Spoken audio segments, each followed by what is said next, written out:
Right. BPT नाही, parallel. BPT नाही ना बघा.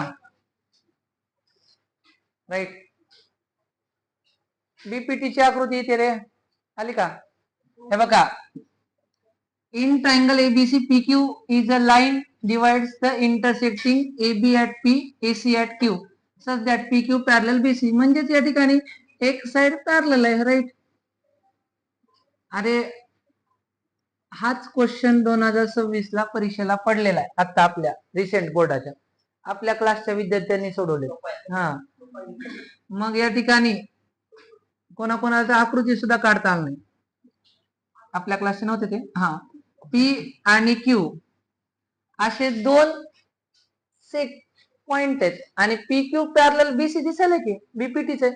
अजून एक एक्स्ट्रा काय म्हणलंय, P Q divides triangle ABC in the two equal part. पहिला आता गिवन डाटा लिहितो मी. ट्रायंगल एबीसी मध्ये segment P Q parallel side BC नाही, काही गरज नाही तिथं लिहूत ना आपण. P Q divides segment triangle ABC in two equal areas, two equal parts areas, equal parts having equal area. हा, बदलू द्या, हे नाही बघा. PQ हा ट्रायंगल एबीसी चे दोन इक्वल पार्ट करते. ह्याच्यावरून तुम्हाला समजायला का, दोन इक्वल पार्ट करते म्हणजे या ठिकाणी हा एक अर्धा भाग आहे एबीसीचा आणि हा एक अर्धा भाग आहे एबीसीचा, बरोबर आहे. म्हणजे आपल्याला जर बघितलं आपण जर बघितलं काय, ट्रायंगल एबीसी हा कसा तयार झालाय, area of the triangle APQ plus area of the quadrilateral PBCQ, बरोबर आहे. आता area of the triangle ABC हा APQ प्लस ह्याच्या जागी पण APQ असली तुम्ही विचारा का. हा, इक्वल एरियाज आहेत. Area of the triangle ABC माझ्यातलं पहिलं तर लिहि, मग area of the triangle to area of the triangle APQ, मग हे डबल्या झालं. आता काय करूत आपण, एबीसी ला इकडे आणूत आणि 2 ला इकडे आणूत. म्हणजे जर आपण बघितलं काय,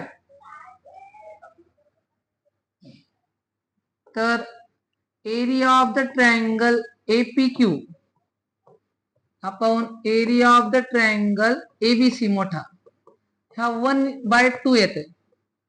आलं की 1:2. ह्याच्यावरून हे काढलं, इक्वेशन नंबर 1 नाव द्यायचं.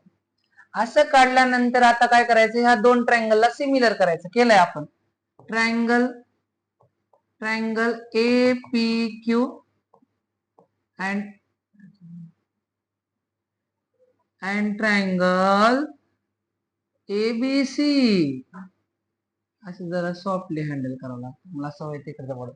APQ आणि ABC. आता ऐका, यांना सिमिलर कसं करायचं, हे लाईन्स पॅरलल आहेत म्हणजे हे करस्पॉन्डिंग अँगल होतील का, अँगल P नाही, angle P congruent angle B corresponding angle, आणि इकडचं एक करस्पॉन्डिंग होऊ शकते का,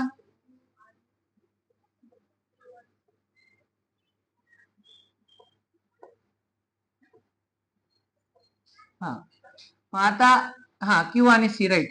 angle Q angle C, angle Q congruent angle C हे कसले, हे पण करस्पॉन्डिंग अँगल. मग या ठिकाणी triangle APQ similar triangle ABC by AA taste.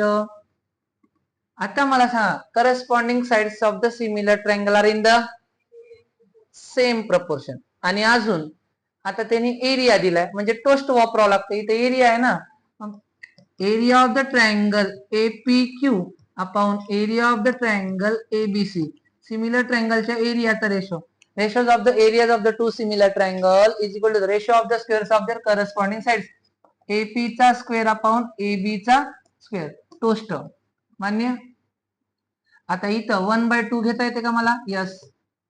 AP चा स्क्वेअर अपॉन AB चा स्क्वेअर फ्रॉम 1. आता टाकिंग करा, 1 च 1 2 च निघत नाही, √2 असलं केलंय आपण.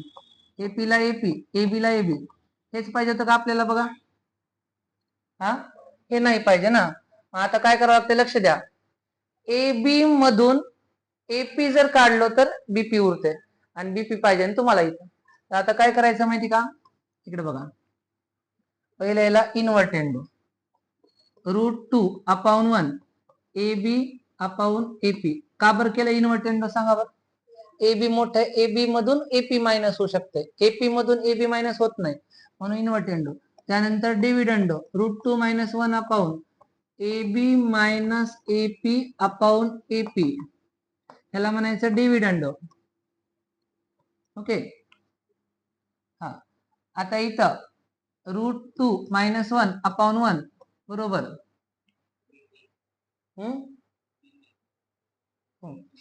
BP upon AP. अजून एक काय पाहिजे ते भेटलं का? इक्वेशन नंबर 3 करा आणि ह्याला 2 करा, पर्याय नाही. आता ह्या दोघांचं काय करायचं माहिती का, क्रॉस म्हणजे मल्टिप्लिकेशन.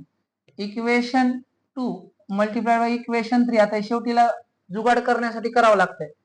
म्हणजे 1/√2 into √2 - 1 upon 1 is equal to AP upon AB multiplied by BP upon AP. मग दोन्हीकडचं AP गेट कॅन्सल. काय राहिलं? BP अपॉन AB आणि हे वर्क ओव्हर कर √2 - 1 अपॉन √2.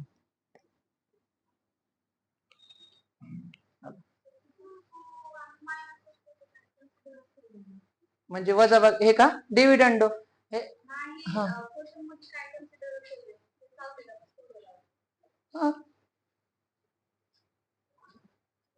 √2 इथं आलंय आपलं, हे √2 त्यांनी दिलं नाही, 1/2 त्यांनी दिलं.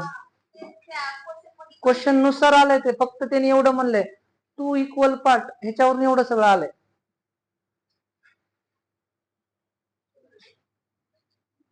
एवढं झाल्यावर सांगा म्हणजे मला तुम्हाला बदल.